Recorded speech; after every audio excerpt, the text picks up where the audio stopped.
I tried to catch the rarest fish in Fisch within 24 hours and the game threw a curveball with some rules I thought I'd already figured out. The worst part was that I already had the good rod and had done everything that seemed right, yet I still couldn't land the catch. That's when it hit me. The problem wasn't the rod, it was something else entirely. At first, Fisch seemed simple. You jump in, fish, sell your catch, and keep progressing. But as you advance, you realize there are hidden rules that completely change the way you play. And that's exactly where a lot of people get tripped up, not because they lack skill, but because they keep playing on autopilot. Without further ado, I'm going to share everything I learned while attempting this challenge, and I picked up some really interesting things along the way. The actual value formula. Here's something hardly anyone stops to really look at. The value formula. Every fish in Fisch has a fixed base value per species. A megalodon, for instance, has a base value of 75,000 coins. However, that number alone doesn't determine your payout. When selling, the weight multiplier and mutation multiplier come into play. That's why two players can catch the exact same species and receive vastly different amounts. The higher the weight and the better the mutation, the greater the impact on the final price. This is where many people think the game is calculating something incorrectly, but it isn't. Appearances can be deceiving, and a catch that looks ordinary might be worth far more than you imagine. In the end, it's the result that counts, not the flashy display. Rods are specific to each situation. If you've been playing for a while, there's one thing you need to understand. Each fishing rod works best in a different situation. If your goal is to find rarer and more varied fish, you need a rod with higher luck stats. To catch heavier fish, however, it's best to use a rod with good capacity and attributes that help you control the catch. Each attribute directly influences how you fish. That's why choosing the right rod doesn't just depend on which one looks the strongest, but on the type of fish you're trying to catch. Each region in the game requests a different strategy. In Fisch, every region features its own unique species, conditions, and challenges. Depending on where you are fishing, you might encounter fish with vastly different weights, rarities, and requirements. That is precisely where choosing the right rod makes a difference. A luck-focused rod might be more advantageous when hunting for rare species, whereas others offer better capacity, control, or speed for handling specific catches. Furthermore, some fish appear only under certain conditions, such as specific times of day, weather, or seasons, so simply arriving in a region and casting your line isn't always the best strategy. Before selecting your rod, familiarize yourself with the fish found in that location and the conditions needed to catch them. Then, leverage your equipment's attributes and abilities to your advantage. As you progress through the game, adapting your strategy to your target catch becomes increasingly important. If you need enchant relics, look for Merlin. You can find the NPC Merlin on Sunstone Island. He sells enchant relics for in-game currency, making life much easier for players who need to test various enchantments to get the specific effect they're looking for. Instead of relying solely on luck while fishing for relics across the map, you can save up money and buy them directly from him. This becomes even more useful as you acquire better rods and start seeking specific enchantments to boost your stats. So if you've unlocked access to Merlin, it's worth remembering his location. Having a reliable source of enchant relics can save you a lot of time as you progress. Which early game region is best for finding rare fish? The lucky rod focuses primarily on luck, so it is best to use it in regions with a good variety of fish to catch. Roslet Bay is a solid choice at this stage of the game. You can target different species and take advantage of the rod's luck bonus without struggling too much against extremely heavy or hard to control fish. If you have already unlocked Vertigo, you can also test the rod there while working on your bestiary. Just avoid using the lucky rod in regions where catches require high capacity or control, as those aren't its strong suits. The concept is simple. Use the rod where the luck attribute can truly work in your favor. Use the Keeper's Altar to enchant your rods. If you want to upgrade your rods with enchantments, you need to know about the Keeper's Altar. It is located beneath the Statue of Sovereignty. To reach it, you must enter the cave, find the NPC Cole, and pay 400 coins to use the elevator.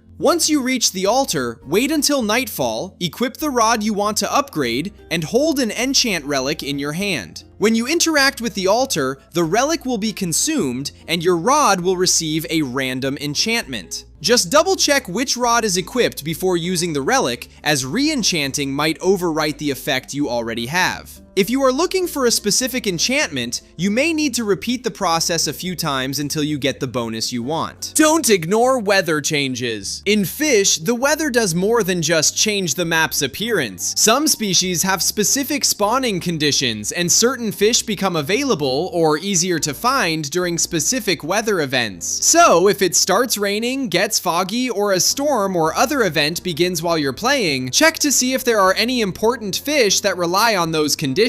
Instead of mindlessly fishing in the same spot, take the opportunity to hunt for species that might be harder to find later on. Learning which fish are tied to specific weather conditions can be a huge help when filling out your bestiary, saving you from spending hours searching for a catch under the wrong conditions. Inventory protection and risk of loss. There is also a feature that many people overlook and later regret ignoring. You can protect rare inventory items using the favorite system. Right-clicking an item marks it as a favorite, preventing it from being accidentally sold along with the rest of your inventory. This is especially important for items you intend to save for later use, such as enchant relics, hunt totems, and event totems. Since some of these items can be time-consuming to reacquire or quite expensive, losing one by selling everything without checking first could hinder your progress. Before clearing out your inventory or selling a batch of catches, make a habit of marking important items as favorites. Taking those few extra seconds can save you from losing a rare item due to a simple moment of inattention. Now I want to know one thing. Which of these mechanics surprised you the most? Comment down below because I want to see who already got stuck on wait and who already figured out the hidden enchantment earlier. If this video helped you, subscribe because I'm going to bring more Roblox guides with hidden mechanics, real progression, and tips that really make a difference. And if your game is lagging when you're fishing, selling, or grinding, exit lag is in the description to make everything smoother. See you in the next video, family. ExitBlox, signing off.